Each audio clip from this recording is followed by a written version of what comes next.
Welcome to From the VC's Bookshelf, a podcast from TBR, the College System of Tennessee, the state's largest higher education system. In this series, we examine how we might re-envision the work we do and how we work together as we move into a post-pandemic world. Please join our host, Dr. Heidi Lemming, Vice Chancellor for Student Success, as she leads a live discussion with industry experts and leaders throughout our system. Welcome to today's conversation for our Spring 23 podcast, focusing on themes from the book, Failing Forward in Student Affairs, Using Missteps to Guide Next Steps, edited by Lisa Endersby. The book is a compilation of personal stories from higher education practitioners. All of the stories have a common theme in that the authors open up about professional failures. The editor takes a new twist, however, as Endersby states that the focus is on failure not as an action, but rather as an emotion, an identity, and a place where everyone seems to find themselves returning to over and over again. In this podcast series, I'll be interviewing TBR faculty and administrators to add to the collection of stories found in the book. Interviewees will be asked to reflect on how missteps have defined themselves and have become a teachable moment. The book introduction states that the purpose of the book and this series is to have a failure step out from the shadows and for our stories to be completely in the spotlight, to celebrate effort over perfection and model a depth of courage. So success is personal and so is failure, and there are no rewards for learning more or more quickly after each mistake. So with that purpose in mind, I invite you to fall forward with us today as I talk to Dr. Susan Graybeal. She has served as the Vice President for Institutional Excellence and Student Success at Northeast State Community College since 2019. She's also worked in higher education since 1991, serving most of her tenure at Northeast State. And before assuming that role as Vice President for Institutional Excellence and Student Success, Dr. Graybeal has worked in a variety of student success-related roles over the course of her career. She's a long-term Northeast State employee, participating in numerous system-wide efforts to include efforts around supporting the Complete College Act of Tennessee, their Tennessee Complete Act.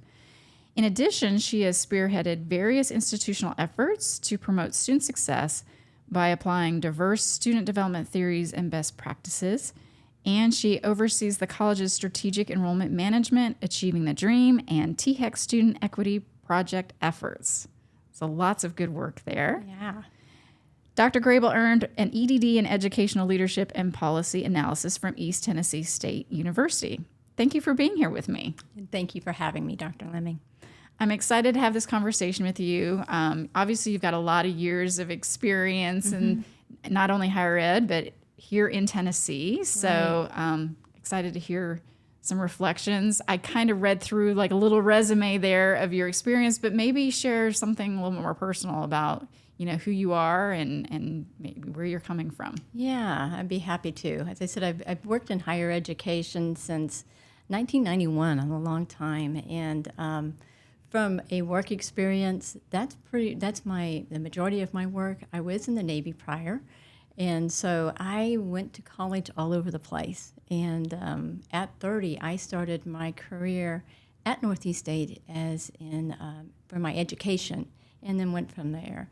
I think about myself and who I am as a person. I think of myself as being conscientious and dependable, very much student focused in looking at throughout my career and my different roles, what are the needs of the students? Not just the students that I see, but the students I don't see, the ones that are online, the ones that are at different campuses. And sometimes those that struggle the most are the ones we see the least. And so I'm trying to help them as well. I didn't know you had a Navy background. Yeah. Tell me a little more about that. Well, my parents had 8 children and could not afford for us to send us to college. So I went into the Navy to get money for college. And so I was enlisted, and in fact, when I was thinking about this, I was thinking about what failures, and one of my failures was in the Navy. I was what's called a tradesman, aviation electronics. So I have an electronics background, Okay. math and science background. And I was in school in the Navy. And I hated the Navy school. And I'm a really good test taker. So I finished the class as fast as I could, got out. I graduated with honors as fast as a female had done it, got my choice of duty stations. But Dr. Lemming, I didn't learn the material.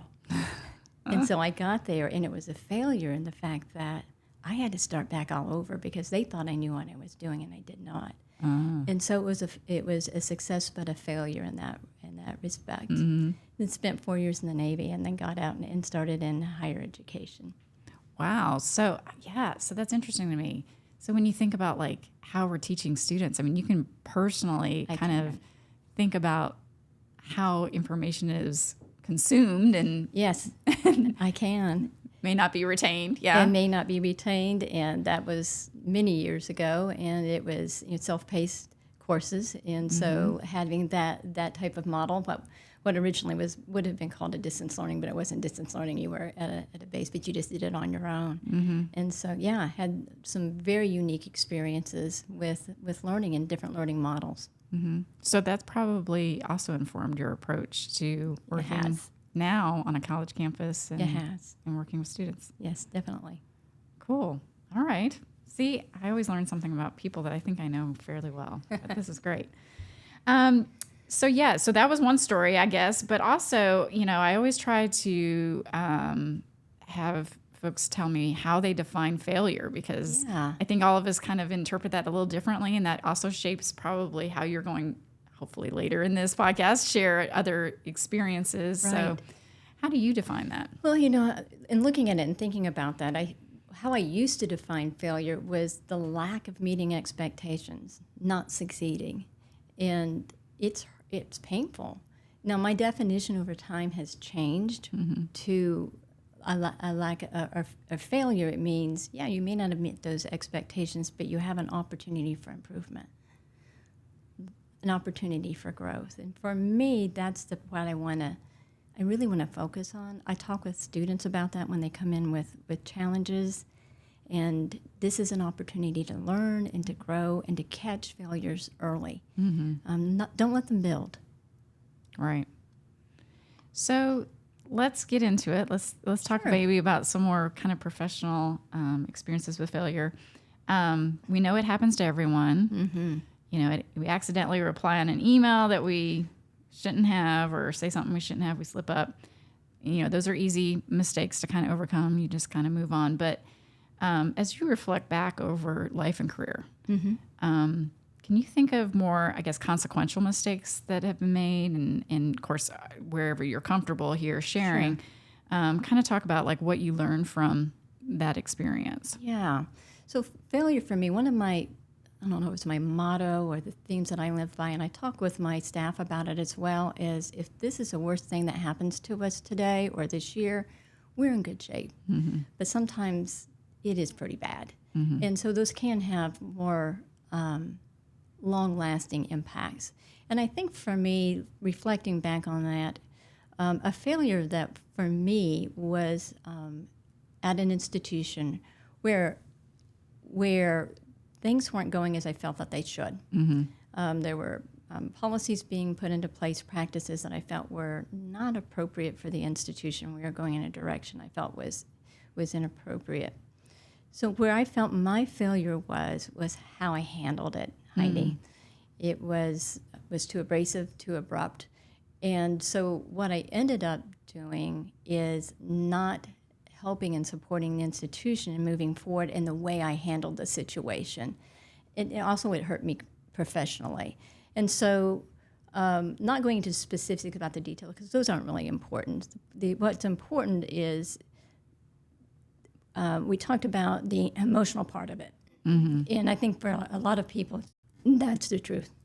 All right, so let's get into it. Let's talk a little bit about some other examples of learning from our mistakes. Again, everyone has this happen. We make a reply or a comment that we shouldn't, and we slip up, and it's easy to kind of apologize for that. But, as you think back to kind of more the consequential mistakes that maybe you've made. And of course, whatever you're most comfortable sharing, what are some things that you've learned from those mistakes and maybe how you bounced back? Sure. One of the things that I talk about with my employees, it's one of the ways I live, is thinking about if this is the worst thing that happens to me today or this week, we're in good shape. And for most things, that's true. You take those mistakes and you learn from them and you move on immediately. Some of them are more consequential. And thinking back through the different failures that I have had in my career, one that comes to mind was actually a failure in how I responded. And it was not helpful for the institution, and it wasn't helpful for my personal career. There's a situation where at the institution, policies and procedures were going in a way that I felt were harmful for the institution. And I felt very passionate about that. I still do. But the way I responded was not helpful. It wasn't helpful for the institution. It wasn't helpful for me personally. When we have employers talk to us about our students, and this isn't just with Northeast State, these are just kind of typical. One of the things you hear about the importance is soft skills. And this is where I think my huge failure was in those soft skills and how I responded from an emotional intelligence standpoint and looking at it from a professional standpoint, and how I responded to help the institution the best. That's really important, I think, right now, because a lot of people, I think, coming out of COVID are kind of hypersensitive, right, on some level. And so I can relate to this. Sometimes the things that maybe normally you would be able to roll with a little bit better, right. Maybe you've just been worn down so much that now you're going to have a stronger reaction to. And so, even thinking outside of higher ed, and for the listeners, thinking about, reflecting on that emotional intelligence piece you just talked about, right? Like, what are the other things that are kind of shading that? What are affecting that right now in the context? Because it does become maybe personal in some way. It does, and I think you're right. With COVID and with the pandemic, I've seen this within the institution where it is personal. People are under a lot of stress. And so I think when we look at that in reflecting back upon failures, my failures specifically, I am responsible for those failures and trying to unpack that and seeing what caused those failures. Oftentimes, there are things that happened in the past, and all of our pasts impact the way we act and react. There's other things that are going on presently, and so having the ability to take that information and reflect on it, reflection to me is key. And how I learn and grow. One of the things, Heidi, that I've learned to do, and I think I've learned from this situation, is not only just to reflect and say, well, I should have done it this way. For me, that's helpful, but it's like, for me, it's like saying I should go to the gym. Well, yes, I should. But there needs to be some action behind that. And so for me, with this situation and for life and then with failures, it's about taking that reflection and visualizing, okay, how should I react, and thinking about it and making those mental models of how should I handle this in the future. Because for me, I suspect for a lot of people, when we're stressed and you have those huge failures you see coming up, we revert back to what we know. And so for me, having those mental models and thinking through it and kind of rehearsing it, this is how I should have handled it, helps me then moving forward and not having those same failures happen again. Right. So I had two thoughts come across my mind as you're saying that. One about kind of thinking about like self-forgiveness, right? True, exactly. Not sitting in that moment forever. Exactly. And I talked with about this before. I said I've talked with employees before when there have been there's been missteps and about if this is the worst thing that happens, we're okay. We're okay.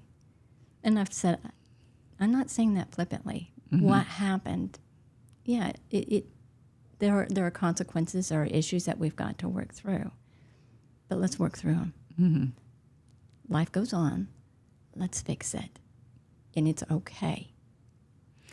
And when we think about this work with students, because Right. I mean, this is the work that you and I are engaged in all the time. You more Exactly. directly because you're on a campus now, but that lots of conversation professionally in the last several years about thinking about trauma, kind of informed Right. practices and the backgrounds that our students are coming to us with, and being sensitive to that in how we're communicating with them and working with them. So make that connection for me, what you just talked about, and that piece, because a lot of our listeners might not know that we're engaged in this work. Right. Yeah, we have at our campus, and again, this is nationally, there are more mental health issues than what we had prior.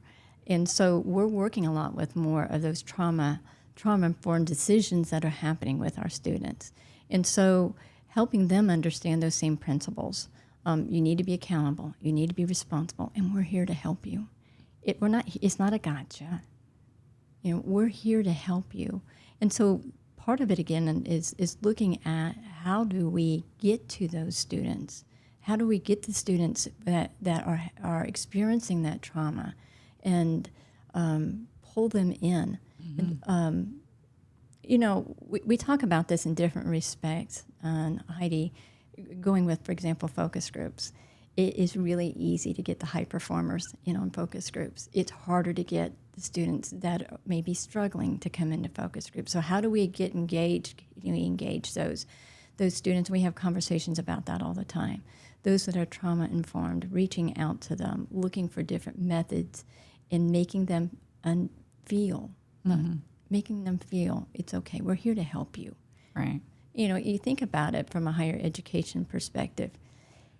If they don't feel safe, those Maslow hierarchy of needs, if they don't feel that safety, that security, they can't learn. And so even from a practical standpoint as a higher ed professional, it's really important. Right. That's good. Well, and one of the things I note in the book, the contributors of the book mention failures a lot of like other value-based constructs, and that it's kind of intersectional. So talking about kind of the social, cultural, deeply personal connections. And so when you, again, think back on how you've worked through those failures, do you see that for yourself? Because, I mean, you're coming from, you just shared a family that had a lot of kids, and you had to maybe figure out a way to get through college. You're a female working, well, gosh, in the Navy. I don't know at the time, maybe you were a minority. Very much so. In that context. So all those kind of different aspects of who you are, that crossover, how do you see that playing out? I think it's really important, and I think it does impact us, impacts us all. We don't live or work in vacuums. It is the whole package. And so it's important for me as an individual to realize that about myself, and that self-forgiveness, and saying, it's okay, I messed up. Whether it be a small mess up or a huge mess up, I messed up. And moving forward, it's that important for me in talking with students and letting them know. There's a book that I keep in my office. It's actually a children's book. It's called I think it's Five Blind Men and the Elephant, or The Blind Men and the Elephant. And the premise of the book is about these blind men are feeling an elephant, and they have a different principle or idea about what an elephant is based upon what they're feeling. And so I use that book a lot when I'm talking with students, when I'm talking with employees, when I'm personally having struggles. Not only from, of course, the context of the book is, the premise of the book is that, hey, there's other things going on here. And you need to be able to look at all sides of that elephant. Often we'll talk about it in our division meetings about unintended consequences. Hey, let's look at the elephant. What are those unintended consequences? We also talk about it from our students' perspective, and about the intersection about all of these different experiences and emotions, and serving the whole student, serving the whole employee. What are we seeing? What are we not seeing? They all have value, and we may not know all the pieces. And certainly, I am responsible for how I act and react, and so is everybody. But knowing that and feeling it sometimes gives us a different way to act and react to students, and how we interact with them, and versus coming down hard, versus trying to understand the why behind the story, and helping them through it, versus just trying to, having that hard hammer to me is the last resort. First, let's try to help them grow and learn. That's what I would want somebody to do for me. Right. Yeah, we all want that, right? Some Right. kind of acceptance. Acceptance and grace. Exactly. Yes, we need lots of grace. So what are some tools that you've adopted along the way to help you in this process? Reflection. Reflection is probably my biggest tool. Having mentors has been very helpful for me, and both direct mentors when I've talked with them about being a mentor, and a lot of our indirect mentors, and just watching and be in their behavior and how do they respond to. And I talked about a challenging situation where I really feel I failed. I just bombed it in how I reacted. And quite frankly, I knew at the pinnacle of it, I was bombing, but it bombed. And so reflecting on that and saying, okay, let's see how some other people are handling it. How are they helping to persuade and be encouraging and helping as in enforcing, or not enforcing, it's not the right word,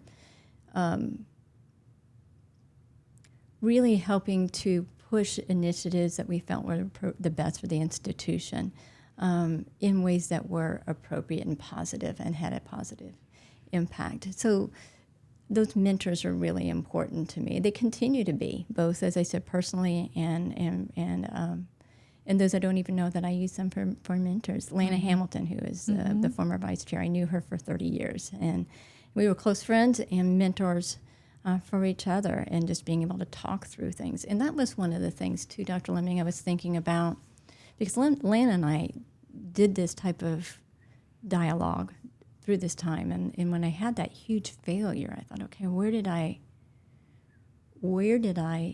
was the breakdown between what our discussions and trying to move forward and move the situation forward versus my actions of allowing it to boil over. And I thought, what it was for me was I hadn't put it into practice in visualizing it. I hadn't studied it. It's kind of going back to what I talked about, saying I need to go to the gym versus going to the gym. Versus in this sense, it's the same way of saying, yeah, I know I need to really work on how do I have positive influences versus role-playing that in my mind so that when those emotional situations come up.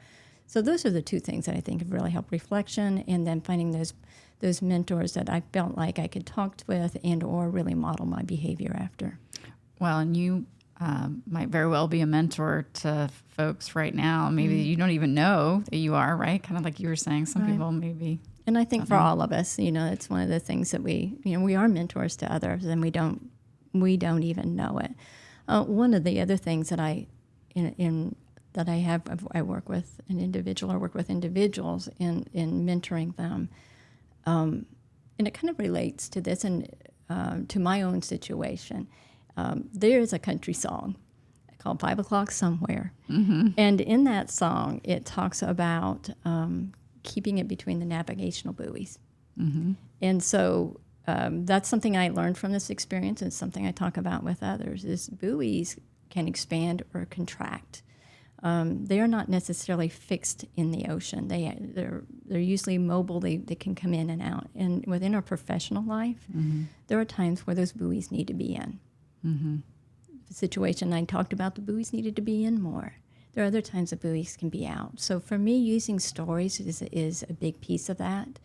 Blind Man and the Elephant, but finding ways to help people, help Susan relate to what the experiences that I'm having, and to put those into practice. Yeah. Well, and thank you for mentioning Dr. Hamilton in your thoughts there. For our listeners who might not know, Yes. Dr. Hamilton was in the TBR system for quite some time. Worked at Northeast State, became Jackson State's president, and then came to the system office as our vice chancellor for academic affairs, and she passed away several years ago, very unexpectedly, and so we honor her in that remark, because that is a lasting legacy that she had for many of us, actually, and being a mentor and someone that we look up to. So thank you for raising her in our thoughts.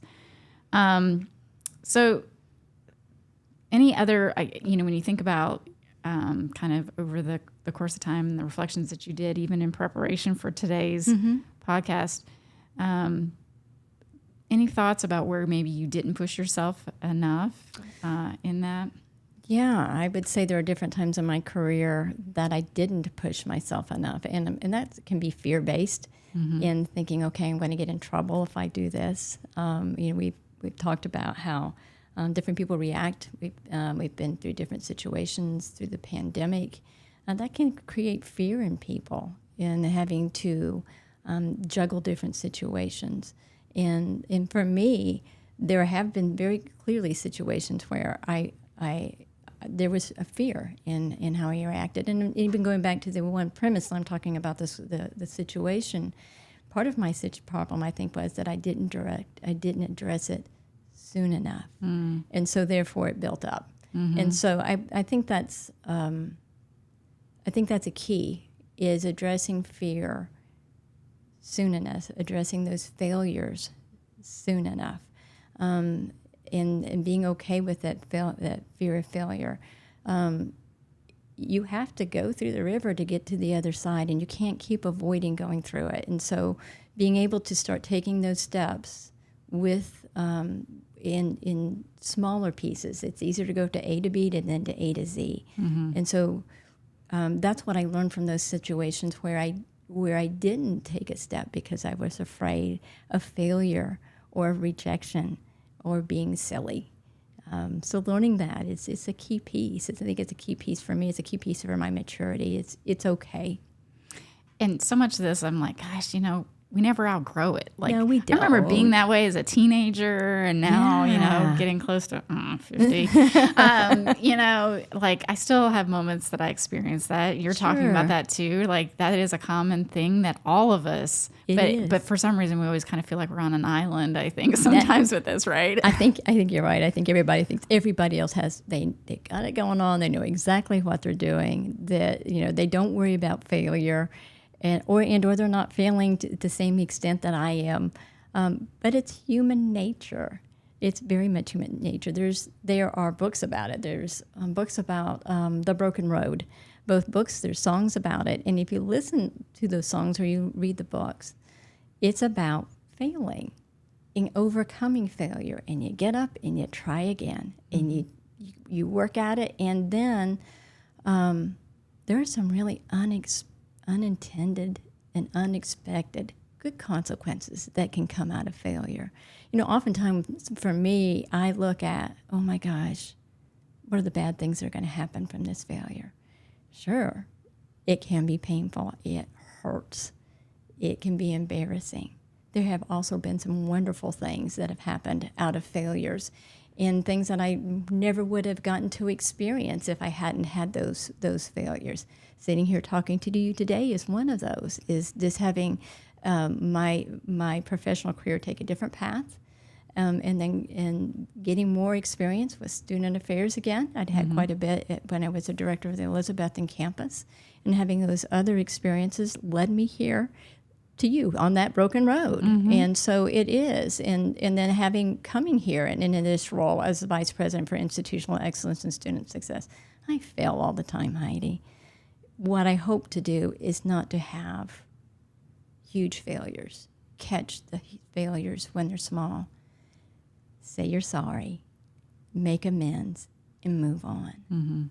Not beat yourself up over that. Yeah, exactly. Yeah. Well, there's lots of good stuff here that I hope we've got maybe prospective students listening to this who might come back to college. They're fearful about what that might mean. And again, just the encouragement of trying to embrace that fear and moving forward and working through it. Because there are surprises potentially on the other side of that, right? Yeah, exactly. And yes, for the students, there are great things that await. I know it can be scary because you do feel like everybody else knows. Or I don't want to ask the professor or student affairs professional because I don't want to look silly. I don't want to fail. We all feel that way. It's human nature. Well, and some of us are just really good at faking it. I mean, let's be honest. I know, exactly. You think I know. Yeah. All right. Well, so we're getting close to the end of our time. I always like to ask folks that I'm interviewing. So, final thoughts. As you think back, if you could impart some words of wisdom to our listeners today, what's the one thing that you would leave them with? I think I would say to go for it. I would say embrace your failures. Don't be scared of them. And to take those steps where the failures may be more manageable. Sometimes again I think we wait, we get so scared, and then it's you have a huge failure. And I look at talking with students, I would go within the classroom or within the classrooms. If you're struggling, it's talk to your professor, talk to the student affairs professionals. We're here to help you. Don't wait until the end of the semester. Catch those where you feel you're failing. And it may not even be a failure, Heidi. It's just a growing, learning experience. Growing can be painful. And so take those experiences, learn from them, address them, go forward. And we look forward to what great things we all do. The students, our employees, we look forward to what you do as you work through those failures. Yeah, absolutely. Yeah. Fall forward.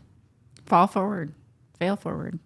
Yeah. Great. Thank you for being here. Oh, thank you. I enjoyed the conversation, learning more about you, and look forward to future endeavors together. Yes, I do too. Thank you. Thanks. Thank you for listening to this edition of From the VC's Bookshelf, brought to you by TBR, the College System of Tennessee, powering the state's economy and changing the lives of thousands of graduates, starting successful careers each year.